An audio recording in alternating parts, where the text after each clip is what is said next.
After her boss left, Pamela waited at the reception for her test results to be ready. An hour later or so, she was called by a nurse to go to the treatment room as her results were ready. When she got there, she still met Dr. Kelvin waiting for her.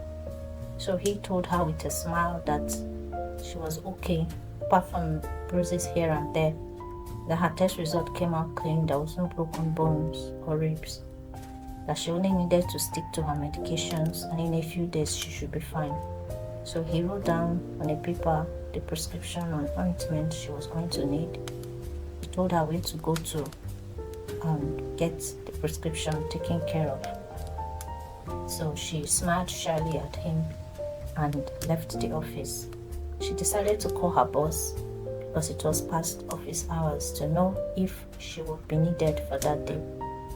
But her boss asked her to go home and take the week off as well. Pamela tried to protest that she was actually doing fine according to the doctor and was fit to work, but her boss insisted and promised her that the job would be hers when she resumes the following week if that was her fear. Pamela was amazed at such kindness.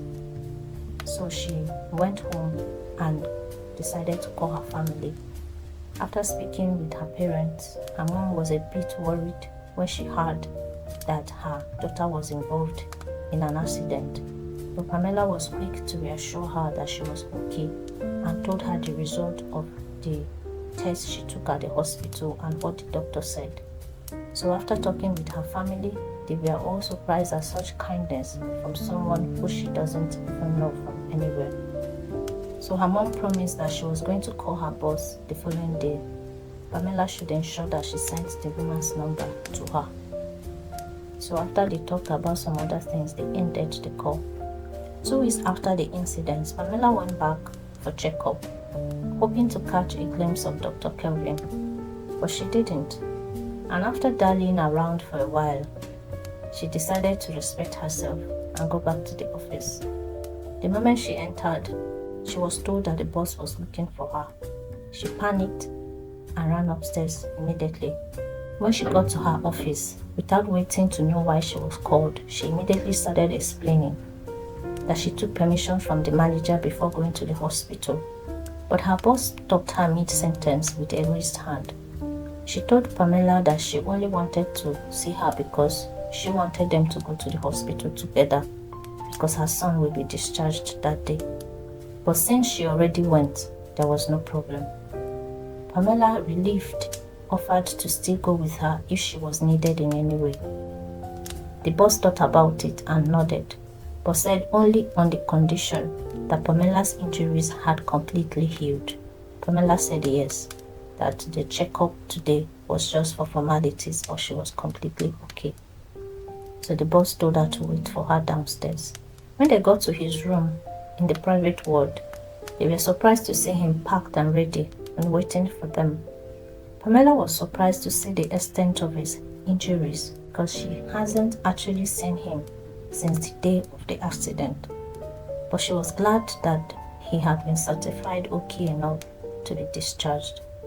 Although she noticed that there were crutches lying beside the bed. So she looked at the bags that were packed and she asked if she could take them to the car. Her boss nodded and gave her a go-ahead. So she picked up the bags and went downstairs with them. But as she opened the door, she bumped into someone, and looking up, she realized that it was Dr. Kelvin, and in the process she dropped one of the bags. He apologized and helped her to pick it up. She smiled shyly at him and meant to go her way, but he blocked her exit and stood still without saying anything. When she looked up, he stretched out his hand with a phone in it. She stared stupidly at the phone for a few seconds, her thoughts completely jumbled up. He helped her though when he said he just wanted her personal number. Without even thinking, she dropped the bags and collected the phone. After typing her number, she gave it back and almost ran from there. She heard him chuckle as she ran away, but she didn't think she could be any more embarrassed than she was already. After a while of waiting for them downstairs, her boss and the son came out. She quickly ran to open the back door for him as he was still limping.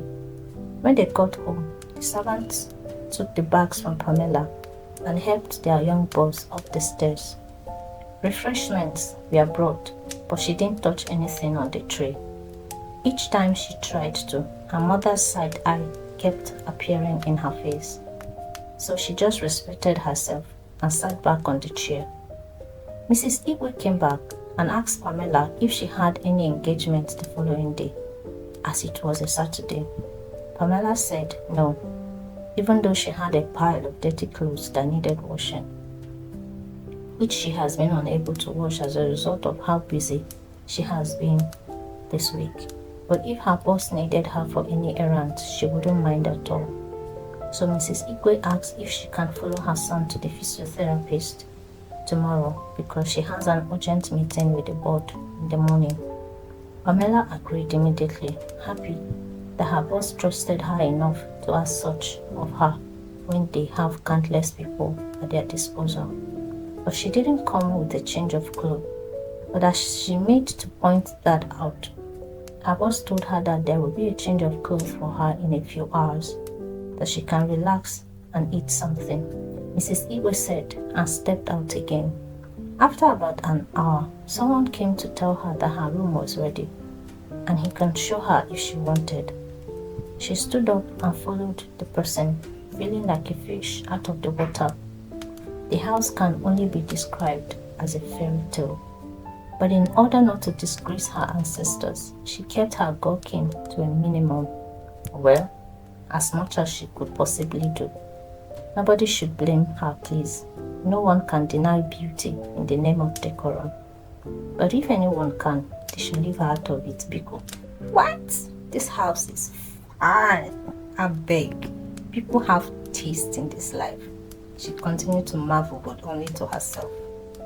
But was immediately brought back to reality with a tap on her shoulders. She turned quickly and realized that indeed she has disgraced her ancestors like she feared, because the man she thought was walking ahead of her was the one who tapped her from behind. She wondered at the miracle of their change of positions. At what point did she become the one ahead instead of behind? It was when the man led her back to where the room was that she realized how far she walked, lost in her own world. She entered the room with a straight face, and the man shut the door. When she was alone at last, she held her head and began to feel sorry for her forefathers, who must be covering their faces in absolute shame at her foolishness. She just doesn't know when she became this clueless. To help herself feel a little better, she promised that when she is old and toothless, and she's finally going to meet her fathers, she will go with so much accolade that this episode of her life will be a forgotten history. She convinced herself and decided that she might as well finish up her exploration. Now, nobody was looking at her. Well, any living person at least. She did a quick turn around the moment she thought about that to ensure that there was not actually any eyes on the walls. One cannot be too careful these days, she said. If they were going to be angry, she might as well satisfy her curiosity so she can take their punishment with her full chest, if there will be any. It is not even as if they can do better than her if they were in her situation. When she was done exploring the room, she regretted not taking anything from the refreshment tray earlier. Now she was so hungry and she doesn't know how to go about it in this strange place. She remembered the okra soup she prepared last night from the fresh okra she harvested from their farm while preparing for school, chilling in her neighbor's freezer. Her stomach grumbled loudly at the thought of food, and almost immediately she had a knock at the door. She looked at herself to make sure she hasn't somehow made herself untidy, because the way she was disgracing herself these days needs to be studied. When she was sure she was still looking presentable, she quickly opened the door, and the lady that brought the refreshment earlier was standing at the door smiling. Pamela smiled back, happy that her tray was back. But when she looked at the lady's hands and found it empty, her heart sank. But the lady, as if reading her mind, told her that dinner was served. She can come downstairs when she's ready. Pamela answered that she was ready. The lady turned and Pamela followed. They got to the dining area. Pamela didn't meet anybody there, and she turned to the lady in confusion. The lady told her that the young Mr. Igwe was eating in his room, and Madame is not around. As she is their only guest for the day, she will be eating alone. Pamela looked at the spread of food before her and asked the lady who they were for then. The lady smiled and said they were for her to eat as much as she wanted. She looked at the food and remembered when a spoon of rice was such a big deal to her. The memory sobered her up, and she sat down quietly and decided that she was going to eat in honor of the days when hunger was her constant companion. The days when she set traps for rats and squirrels and hid from her hostel mates to prepare and eat them.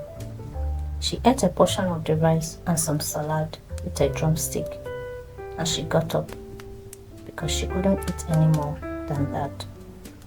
She stood and looked around. Immediately, someone rushed from the direction the lady had gone earlier, which she now supposed was the kitchen. So the young girl of about 16 or so curtsied to her and introduced herself as Ofure. Pamela also introduced herself, liking the girl instantly. Ofure asked if she was done eating. Pamela affirmed and tried to help the girl as she started clearing the table. The girl said, "No, auntie, please, I'll do it myself." Pamela said she wanted to help, and the girl said unless she wanted to put her in trouble, that she should please let her do her work. Pamela, now curious, asked the girl what she meant. Ofure answered that their madam is very strict when it comes to her guests. They can lose their jobs if the guests have any complaint or are seen doing any chores in the house, and she likes her job here as the madam was very generous to them. So Pamela let her be so she can do the job she came for, as she could not want to be the reason why someone should lose their means of livelihood. She can understand all too well what the girl's situation may be, because if she or any of her sisters had found work with someone like her boss after her father's accident, she was sure things would not have been so bad. So she stood out of the way as Ofure carefully packed the food away. As she came to wipe the table, Pamela asked her what they do with all the food that remained, and the girl said they were allowed to share it among themselves when they are closing for the day. So Pamela nodded in satisfaction as she heard that the food was not wasted like she feared. She thanked Ofure and told her to extend the greeting to the other household staff and to tell the cook that the food was very delicious. Ofure smiled and nodded, curtsying again as Pamela told her good night. When she got to her room, she sat down and pondered on what Ofure had told her about her boss, Mrs. Igwe. She never knew such people still existed in this world, but she never doubted anything the girl said, because she was a witness to the woman's overwhelming kindness. Imagine being treated as a special guest when she was just a part-time staff of no special pedigree. This experience reaffirmed her resolve to always be available to the woman in whatever capacity she can, not minding any inconvenience to her personally. She got up later that night and realized she was still wearing her clothes from work. Suddenly, she remembered she didn't see any change of clothes as Mrs. Igwe promised. She went to ease herself, and when she returned, she saw some clothes hanging over the chair by the dressing mirror, and she realized that they must have dropped it off when she went to eat. So she went to check and saw that there was also a nightwear included in the gift. She felt so grateful and went to have a bath. The next day, she got up at her usual time, said her prayers, and started getting ready for the trip to the physiotherapist. By 6 a.m., she was completely dressed, but sat down to wait for daybreak as she made a mistake yesterday. She never asked what time they would leave. So she brought her phone to inform her mom of her whereabouts, because she knows her mom will be wide awake now must have even made breakfast for the family because of those still in school. She completely forgot to call yesterday with all the excitement and stuff that happened. When she opened her phone, she saw 3 missed calls from an unknown number. She left it first because she wasn't sure she had enough airtime for her mom and whoever it was that called. Her mom picked at the first ring and Pamela smiled at that familiar voice, already sounding very lively so early in the morning. After the exchange of greetings with her dad and her siblings chipping in intervally, she was finally able to tell them how her yesterday, omitting of course her special attempt at disgracing them starting from Kelvin. Oh my god, she thought to herself, Kelvin. She had completely forgotten about him. She hoped secretly that the number that called her earlier was from him, even though she always loses guard whenever she saw him, but she wouldn't mind. But she would think about him when she was done with her family. Her dad was talking when she recalled herself. She asked him to repeat what he said. So he said he was asking when they were supposed to leave for the clinic. She told him that she would be told when they are ready. They gisted till her airtime got exhausted. It was always like that. They always wanted to know what was going on around her, and of course, she was updated on the latest happening around their neighborhood. So even though she was a bit far, each time she spoke with her family, the distance always seemed to close up. As she dropped the call, she looked at the time and realized 1 hour had gone just like that, and the day had gotten brighter. So she decided to gather her things together, as she didn't know if she would need to come back with the young boss. Just as she was tucking the last end of the bed in, someone knocked at the door. She quickly went to open it in case it was her boss, but she found the man from yesterday standing there with a polite smile on his face. She smiled back at him in the way people always said she takes their breath away. The man seemed taken aback because his eyes widened ever so slightly, and you could see his smile spread across his face, reaching his eyes. Pamela felt satisfied and asked what she can do for him. He replied that the madam requests her presence downstairs if she was ready. Pamela nodded that she was ready and followed him immediately. On their way, she politely asked for his name, and without hesitating, he turned around and said, "My name is Humphrey." Pamela smiled and replied that the name sounded very dignified, and that seemed to please him because his smile was broader this time. He said thank you and turned to continue their journey. Pamela introduced herself like she did with Humphrey. Humphrey acknowledged her introduction and led her to a sitting room different from the one of yesterday. She greeted her boss cheerfully but respectfully, and the woman looked up from the paper she was perusing, smiled at Pamela, and indicated with a wave of the hand that she can sit.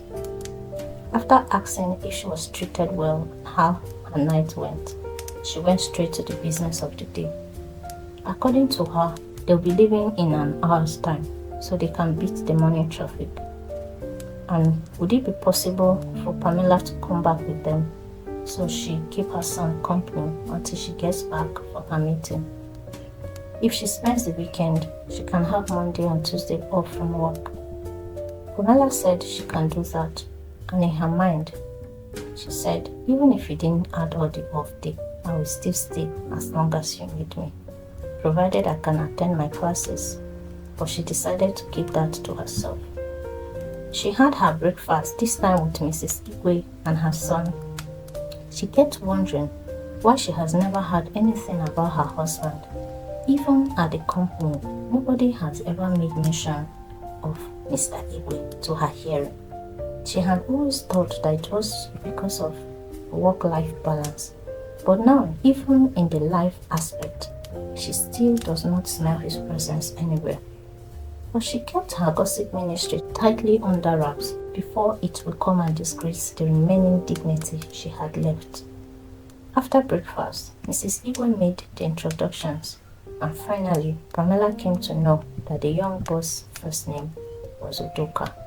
On their way to the cover science center, the young boss insisted that Pamela call him by his first name. It was a bit awkward, but by the time they were back home from the clinic, they had become a little more comfortable in each other's company, so Pamela felt better at calling him by his first name like he insisted. The weekend went very well, and because she was treated so well by the staff and homeowners, Pamela felt like she was amongst family. On the Monday that she was supposed to leave, she got up very early as usual, but this time it wasn't just because of habit. They had an impromptu test this morning, and she has only an hour to revise her book, so she needed to go back as early as possible in order to do that. Got downstairs by 4:30 a.m. I was shocked to see Mrs. Igwe having her morning coffee, but she was glad because she has been pondering on how to tell her she was leaving early. As the information only got to them this morning, they exchanged their morning greetings, and Pamela explained why she was packed and ready so early. So Mrs. Igwe rang a little bell by her side, and Mr. Humphrey came out almost immediately. She instructed him to get the driver as he would be taking Pamela to her hostel. Pamela protested that she can find her own way home, but Mrs. Igwe will not have any of that. When Mr. Humphrey left to do as instructed, Pamela knelt down to thank her boss for the wonderful weekend she had. Mrs. Igwe told her to get up because she was the one who is grateful to Pamela for making her son so happy, more than she has ever seen him in recent years. As Pamela sat down again, Mrs. Igwe held her hand and with a pleading look on her face, asked if Pamela would come back next weekend. She would not mind giving her the rest of next week off, and she would increase her salary. Pamela didn't know when she blurted out, but why? Mrs. Igwe let her hand go and smiled sadly before responding. I had him when I was 16 years old, all alone, without help from anyone, because nobody wanted to associate with the girl who got pregnant out of wedlock. I ran away from home because the maltreatment was something my young heart could not bear. I had no protection from anywhere, not even my parents, so I ran for my life. When I was almost due for delivery, a young lady who had been helping me since I got to the new area finally took me in, and that was how my son was born under a roof. But she fell ill along the line, and her people came to carry her to their village. And since I couldn't afford the rent, I carried my 6-month-old son to the orphanage. But fortunately, a reverend sister saw me as I was dropping him, and she took me and my baby inside.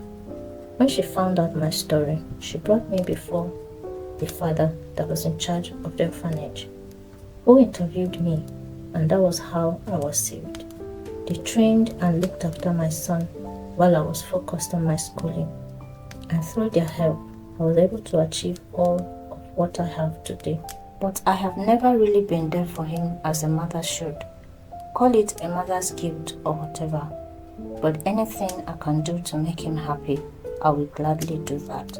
I know it does not make up for my lapses, but I don't know how to be a better mom to him. I saw the way he opened up to you. He is a lot more lively since he came around, despite his injuries.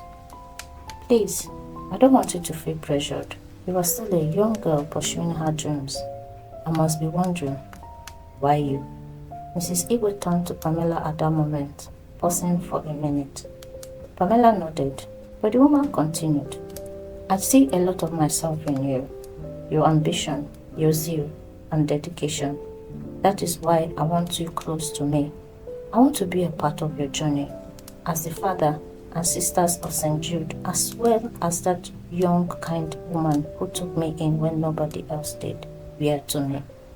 Pamela was lost for words. She felt so overwhelmed by this story and began to understand better why her boss was the way she was. She chose the good over the bad in her story, which has made her so kind and welcoming to other people. Pamela decided then and there that she would be to this woman the friend, and possibly the daughter she craves. So she looked at Mrs. Igwe and told her, I will be in the house every weekend for as long as you need me, and any day of the week for that matter, as long as my schoolwork is not affected. Mrs. Igwe jumped up so unexpectedly that Pamela was frightened, but the woman just went ahead to lift her up and hugged her so tightly. Pamela relaxed and smiled when she realized the scream was out of excitement, and so the arrangement stood. Mrs. Igwe stopped her from going to the office so she can pay more attention to her studies, but was still paying her the increased salary plus the weekend stipend, as she calls it. Pamela always smiled whenever she calls an amount higher than her salary as a stipend, but that money went a long way for her and her family.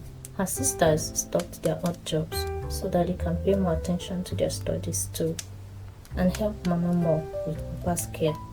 The money she was earning now paid for her school and took care of her parents' medication and some other family needs comfortably. They were not rich yet, but life has gotten a lot easier than it ever was since her father's accident. As the semester was rounding up, Pamela felt nostalgic as she walked back to her hostel after writing her last paper for the semester. She remembered the very day at the beginning of the semester when she was hurrying off to her job as a part-timer. The event that has turned her financial life around like this. Pamela suddenly wavered on her feet and could have fallen if she hadn't held onto the wall. After a few minutes, the spell cleared and everything went back to normal. She thought about it, but attributed it to stress. She has not been able to sleep well since the exam started, plus her weekend arrangements. So she's not surprised her body is feeling the weight of it now. She was only glad her exams were over and she would soon be home where she can sleep all she wants. She had already notified Mrs. Igwe of her decision to go home right after her exams. Udoka, her son, was almost fully recovered now, but Mrs. Igwe told her to come back after the holidays. She hadn't made her decision yet, but she will before the new semester resumes. For now, all attention is homeward. Home, sweet home. 2 weeks after she returned home, she was still having the dizzy spells and her mom was becoming worried. So she decided to go to the hospital to have a test and find out what was really wrong, since stress wasn't the cause. When she went back for the result, the doctor suggested she takes a pregnancy test. Pamela laughed at the doctor and said she wasn't married, so she wouldn't need that test. The doctor smiled at her and told her it's not only married people that require the test, as long as one is sexually active and with the symptoms she is presenting, she needs to take the test, because the other tests she ran all came out clear. Pamela's heart skipped, even though she doesn't know why, because she is not sexually active or anything, but she decided to heed to the doctor's suggestion to clear his doubt as well as hers. The doctor told her she can wait for the result. When the result was finally out, she was called into the doctor's office. He asked her if she was engaged or maybe she had a boyfriend. She would have been offended by that question if it was coming from a stranger, but this was her father's friend, a man who contributed to her father being alive today, so she obliged him. No, doctor, she replied politely. Neither of the above. Are you sure? He asked again, this time worry spreading across his face. Pamela remembered the kind of test she was waiting for, and real fear came over her. Could it be? She wondered. But in the meantime, she looked at the doctor and told him with all seriousness that she wasn't engaged and she doesn't have a boyfriend. The elderly man stood up from his table and came to sit on the other chair beside her. Ella, you never caused her anything but that. Please tell me the truth. You know you can confide in me, he pleaded. And since he had reverted to familiarity, she also did. Uncle Eddie, I don't have either. You know what my goals are, and I have made sure to keep to them strictly. But you are scaring me. What does the result say? He sighed deeply and gave her the paper. When she looked at it, her mind refused to accept what her eyes were seeing. "What does positive mean, Uncle Eddie?" she asked blankly. He looked at her for a brief moment, then told her sadly, "You are 2 months pregnant." Pamela began to laugh. She laughed so hard that Dr. Eddie began to wonder if he needs to call in a nurse. But she eventually was able to control herself. She turned to him and said, "Uncle, are you trying to say I will have an immaculate child, just like Mary in the Bible? Because I don't even understand what you're saying." Dr. Eddie was really surprised, but he was sure of what he was saying, because when the lab tech brought the result to him, he had gone and repeated it multiple times by himself. So there was no mistaking it. So why is she acting like it was not possible? He turned to her and asked, "Are you very sure you have not had any sexual relations of recent?" "Uncle, I am as sure as my name," Pamela said with all seriousness. He said okay and got up. Dr. Eddie went around the table again, removed his coat and stethoscope, told Pamela to follow him. When they got outside, she asked him where they were going. He told her they were going to Q Labs, and she asked him what they were going to the biggest lab in town to do. "I will explain on our way." So she entered the vehicle.